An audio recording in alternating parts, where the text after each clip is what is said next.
Morning, everyone. It's Joe Waxman, and I'm back with another video. This morning, I would like to look at the chart of Kim Kardashian, and it's not because I'm a huge fan. The real reason is because I already did Kanye West, and I want to look at Kim and do some synastry after I go through Kim's chart. This synastry will come tomorrow, but I want to, in order to do synastry properly, you have to look at both charts. So I want to see the synastry connection between Kanye and Kim. Now, I'm not a fan of that sort of lifestyle, the Kardashians. It's just the height of superficiality, sort of living the ultra rich lifestyle, spoiled, fame seeking. Just it's almost like, I don't know. It's very cheap and whorish, if you ask me. But I mean, there are some things to consider with Kim. She has capitalized a lot on her family position, on her being, born to wealth, and then out of that, utilizing it, and through luck and circumstance. But she has made a lot of money for herself on her own efforts. So let's look at that. Why is she famed? Why are we even talking about her? Is she talented at all? Or is she just a clueless, stupid hack who just got lucky? I don't know. Well, we'll see. All right. She's born 21st of October, 1980, 10:46 a.m. in LA, California, USA. All right. Sun in Libra. Sun in Libra is debilitated. That's the first thing, and we just saw that with Gwen Stefani. And so and this is something we could expect from Kim K. Okay, a Libra Sun, because Libra Sun is like, if any sign can fill the role of being the dumb rich girl who's just playing off her looks and appearances and superficiality. That's Sun in Libra. And I'm not saying she's dumb. I'm just saying the stereotype of fits Sun in Libra. Sun in Libra can be superficial. We all know that. And I'm not dissing Sun in Libra, because there are many bright, brilliant, famous, talented, smart people with Sun in Libra. Debilitated planets can work all right depending on other factors. But Sun in Libra is kind of a soft placement for the sun. It's a bit too mushy. It gives its power away. It's a people pleaser. The sun needs to stand up for itself. It's the king. It's the star, or in this case, the queen. Kim's a woman, so it's her royalty. It's her it's the star. It's what all the planets have to serve. It's her queenship. So being in Libra is too much about fair and balanced, and everything's got to be fair with Libra, and we got to always consider other people with Libra. So it's great for PR, great for sales, great for business, great for marketing. But the sun itself loses power because it has to consider too many other factors for it to really gain strength. It's exalted in Aries, where it can just stand up for itself and be the goddamn king or queen, whatever. Like, this is my way. You don't like it, get the F out. That sort of thing. The sun needs to have that ability, right, to really be powerful. But it loses that in Libra. What it does gain is Pluto. Pluto conjunct the sun is powerful. Great, creates really wonderful psychological awareness and understanding, depth.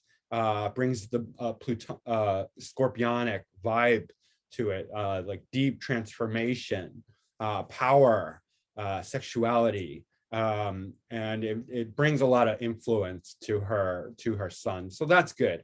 That's adding a lot of strength. We want to see something like that to make her a stronger character, make her not just like this people-pleasing pushover, that's just gonna fold whenever anyone challenges her. That Pluto is going to give her a lot of strength and integrity. It's going to give her a backbone, So that's quite good. It's in the 11th house, so very popular, great for popularity. I mean, the sun in the 11th house is not fantastic because 11th house is about groups and networking, and the sun is again about ego, but Libra kind of balances that out there. So it's lessening the egoic quality of the Libra of the sun. So in other words, powerful. She belongs to powerful groups, and we can see that. I mean, the Kardashian family, you know, and Bruce Jenner, Caitlyn Jenner, whatever, the TV show, that she didn't get famous on her own. I mean, even the sex tape, it was leaked by some company, and she sued them initially, and then she dropped the case because probably, I don't know if it was her or somebody advised her that she could, you know, capitalize on that, and then she settled for like 5 million or something like that, and wrote the, you know, it wasn't an intentional release. In other words, it's not like she planned. She's like, I'm gonna get famous by releasing a sex tape. According to what I read, maybe there was some of that, who knows, but that's not what is on Wikipedia. And we know that Wikipedia can lie. It does lie. Wikipedia is a liar oftentimes, but that's what's on the Wikipedia page. And I don't have not privy to any information that would contradict that. So that's what I hear. Anyway, 11th house is great for career success, finances, being popular in groups and all that. So we definitely see that. Moon in Pisces, very creative on the IC, exactly conjunct the IC. So this is a very creative aspect. IC shows, you know, home is where the heart is. Her early childhood, she was well nourished. Mother could have been missing, MIA, you know, because it is in Pisces, but still, I mean, Pisces is trying to Cancer, so there's still I don't think Moon in Pisces is too bad. We see it in a lot of creative people. Kanye West also has his Moon in Pisces, so it's very good for creativity.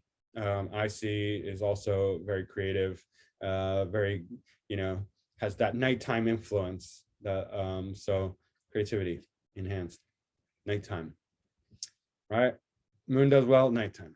Moon does well in the 4th house. It's exactly opposite Jupiter. Jupiter is conjunct the MC. Jupiter is ruling the ascendant. Oh, by the way, Moon is ruling the 8th house. So that's the one difficult thing. It's ruling the 8th house cusp. So that's ups and downs. Also sexual stuff. Sexuality, but highs and lows, crisis, periodic death, things like that. Other people's money. Yep. Whatever's opposite the moon shows the potential partner, and Jupiter shows the husband for a woman anyway. So it says she's going to marry somebody who's Jupiterian, and who is quite well known or recognized, right? Jupiter's conjunct the MC. That's true. Kanye West, famous already. And Kanye is much richer than her. He's over $1 billion. He has over $1 billion in worth. She's in the millions. I mean, all these rich people, I mean, like, Jesus Christ, they have like $10. But anyway, Jupiter is ruling her ascendant, and it's going right to the MC. That in itself says that she's going to be famous. It doesn't say she's talented. It says that she's going to be recognized, and she can gain recognition easily. This is her ascendant lord. It's right on the MC. Okay. It's in Virgo. Jupiter doesn't do great in Virgo, but the moon is aspecting its ruler, its dispositor, and moon and Jupiter go great together in any aspect. And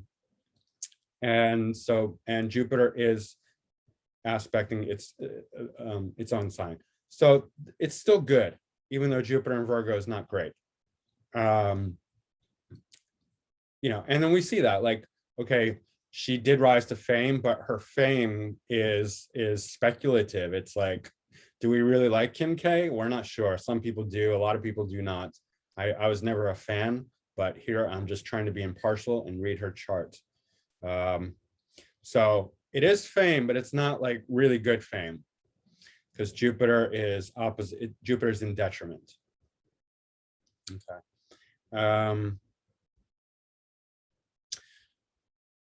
What else? We see. I know that she's going for her. So she's really spread out, and we could attribute that to Sagittarius ascendant, because so like she had her sex tape, and then she's all into like she had various movie roles. Like she got involved with Paris Hilton initially, and then came the sex tape, and then she was like she was in several movies. She's just like a media personality. She's all over the internet. And then she has like a fashion and business, and like perfume, and now she's trying to be a lawyer, right? Okay, well, that's really spread out. She's all over the place. But Saturn is exalted in Libra in the 10th house. Okay, so law is natural. I mean, this is one of the main significators of law, of being like a judge or a lawyer, right? Saturn in Libra. Saturn is the law. It's the highest law. It's the enforcement of the law. It's the sealing. It's the authority, and it's exalted in Libra. Libra, the scales of justice, balance, right? And Jupiter is basically conjunct, even though it's out of sign and in detriment. It has some good aspects because of the moon in Pisces. So Jupiter's okay, and it's strong by position, by being conjunct to MC. It's very strong. So it's good and bad. It's a mixed bag. But yeah, lawyer. She could definitely be a lawyer. I don't think she'll make a great lawyer. I'll tell you why. First of all, Neptune is in her first house. Neptune is great for the arts. It's great for creativity. It's great for fantasy. It's even great for spirituality, but it makes somebody very spaced out. And I know she failed her initial, I don't know, like the whole lawyer thing. I just read it on Wikipedia. Like she failed some initial like bar exam, not like the full one, just the initial one. Anyway, makes her kind of spaced out, but very good for artistry, any type of creative work, fashion, sure, that's fantastic. Film, yeah, media, yeah, all that, right? And then here we have Neptune is also square Venus. Venus is debilitated in Virgo because it's exalted in Pisces, but Venus in Virgo is good for like not necessarily the creative side of things, but the critic editorial side of things. It can be a pain in the butt because Venus in Virgo is like just overly critical and pain in the ass. Like, and we saw this with Gwen Stefani, not too dissimilar, interesting, to Gwen Stefani. Venus in Virgo, and she was Gwen Stefani's also into fashion. That's Venus in Virgo. It can really, it has that critical eye, that the ability to really know what is at least in beauty, like what is good, what's not good, like really strong sense of fashion. But it doesn't leave a lot of room for like a woman to be for the Venus to be really to express its full potential as the feminine planet that it is, the symbol of femininity. Because Virgo is too uptight and too critical and too mental, too intellectual. So it's really good for that, being that critical person, the critical eye, and knowing what's good, what's not good, but creates a lot of difficulty in their personal romantic, life, especially as women. And it is square to Neptune. Neptune will enhance the creativity, but the square is not a great aspect, but it is an aspect. And this is probably, she's probably difficult to work with. Let's put it that way. Very, very picky. Just, annoyingly so, and delusional even at times. Just not knowing the square to Neptune would make her very confused. I think Neptune in the first house is quite tricky because it makes the person Neptune, the first house is where we're like the most aware of everything in our life. And if Neptune's there, it fogs everything and it makes the person more like spaced out and mystical. And the square to Venus just seems very chaotic and not really harmonious, especially with Venus in Virgo. So she probably gets confused easily. Interestingly enough, she's no dummy though, because I'll tell you why. Her Mercury is slow. It's nearly stationary. It's 10 minutes, 8 seconds. That's in a 24-hour period. And I checked the ephemeris, and yeah, it was just about to go retrograde. Interestingly enough, all her planets are direct, except Chiron and Pallas. Okay, every single other planet is direct, except for the nodes. The nodes don't count anyway. The nodes are always retrograde. But she's not an introspective person. She's a doer. She's an initiator. She I don't want to say she lacks spirituality, but at the same time, without any retrograde planets, there's no ability to turn inwards and self-reflect. So it could be, and that's just speculative. I'm not here to bash or hate on Kim Kardashian. I don't, like the highly superficial lifestyle, but I'm just trying to read her chart. So I'm trying to be as neutral as possible. But her Mercury conjunct Uranus in Scorpio in the 12th house. I mean, she is smart. She's a smart cookie, but in very secretive ways and very hidden ways. Not kidding, guys. Like, she knows how to manipulate, how to get into the hidden things and use it to her advantage, because not only is Mercury almost stationary in Scorpio, it's conjunct Uranus, and Uranus is a brilliant planet. Uranus is the planet of awakening, of brilliance, of out of the box, independent thinking. So she's like, really, between her and Kanye West, she is much smarter. I'm not kidding you. She's much smarter than Kanye West. She is very intelligent, but she's a little too spacey to really to make her an intellectual, right? She's more of a creative genius, and she just knows how to manipulate things in the right way. Like, she will do far better at business than with law. I could see her getting her law degree with some efforts, because Neptune here is making that more difficult. But I don't think she's going to be like a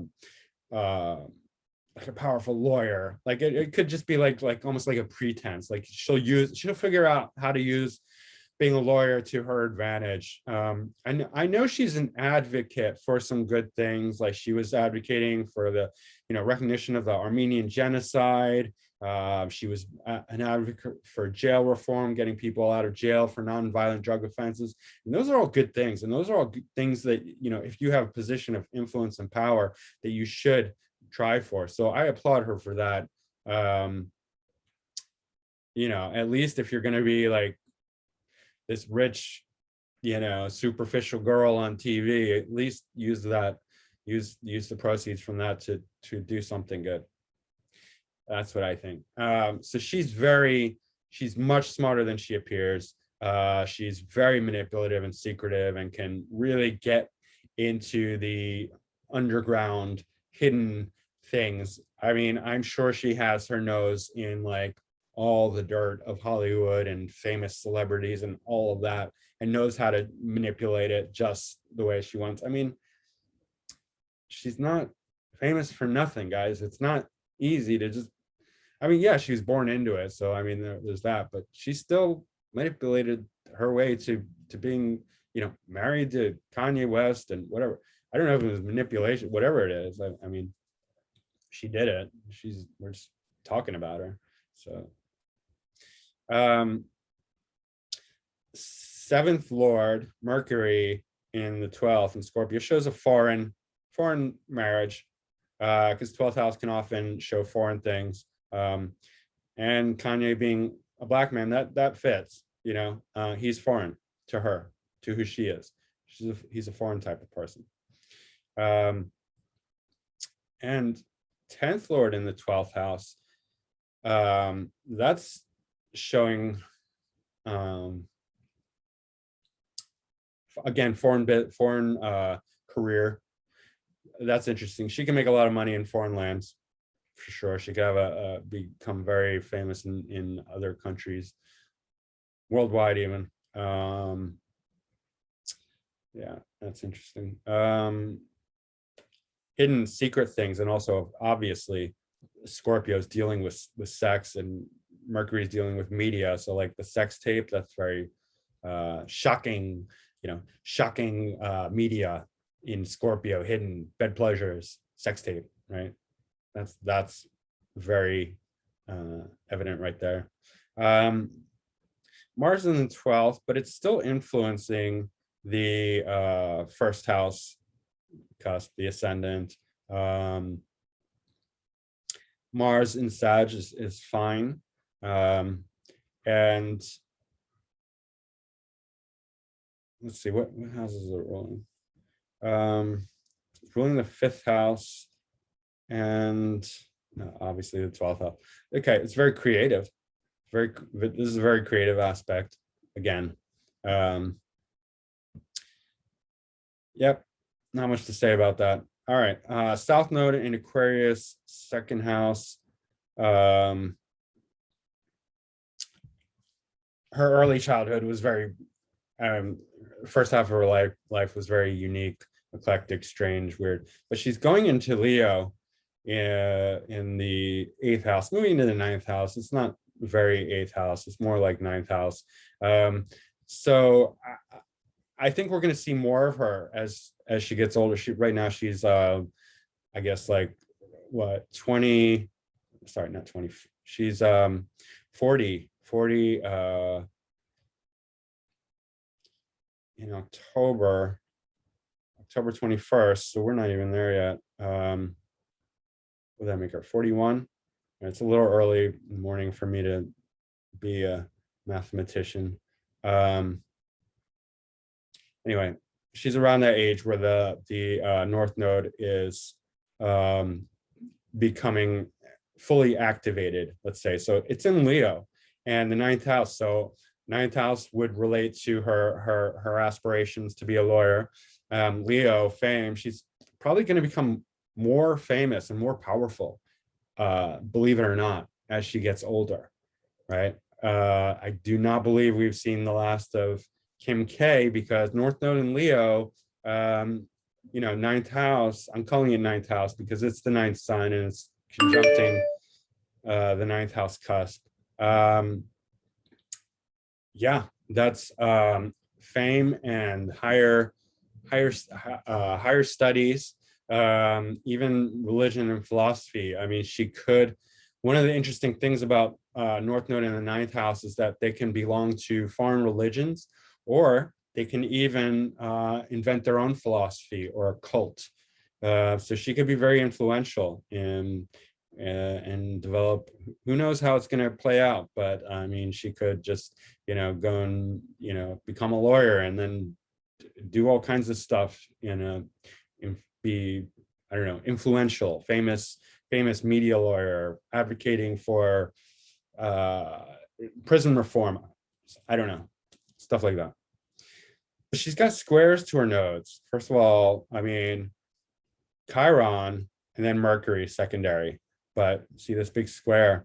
That is very interesting because squares to the nodes, well, they show things that we have to deal with before we can fully embrace our North Node, right? They're midpoints between the nodes that have to be dealt with, and they're going to be dealt with either consciously or unconsciously. In other words, they often mean fated events that happen within our life at some point. Let's see, Chiron in Taurus shows a painful wound, 5th house, well, 5th, 6th, creativity, conflict resolution. I don't know.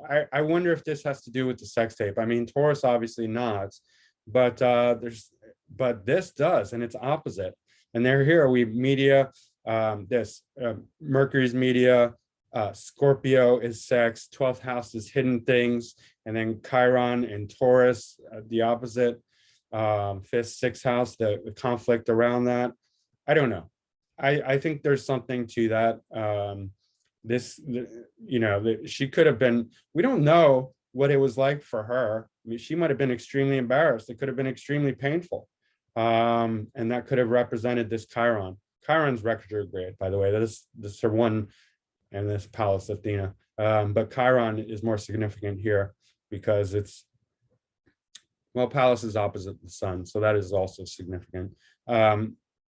But these are the areas where she's really having to turn inwards and having some internal self-reflective karma. 5th house is a house of fame, recognition, notoriety. It's Leo's original house. So and Taurus is the creative, also a very creative sign, deals with beauty. I think there was something to that. There was probably a real issue, a real painful situation with her. It probably was not released by her on purpose, but she, after the initial shock and trying to sue them, she decided to capitalize on it. Let her make her famous. Anyway, that's interesting. So there's something there. Anyway, that's enough about Kim K. I want to do the synastry tomorrow. I think that'll be interesting. And again, she's no dummy, and she's certainly rising to fame by her own energies. This wouldn't happen if her chart did not support this, right? It would not be able to. She would just be hidden. She would be like her sister, like, I guess like Chloe, like I don't even know, or one of her other siblings who are just not known. She has a bunch of siblings. I don't follow. I've never watched the Kardashians. That's not my thing. I don't even watch TV. So, all right, guys. That's about it for now. If you enjoy this content, don't forget to hit like, subscribe, and share. And if you want to book a reading, go to my website, macroastrology.com. And if you want me to review any other celebrities or well-known people, you can put that in the comments below. That's it for now. Thanks. Bye.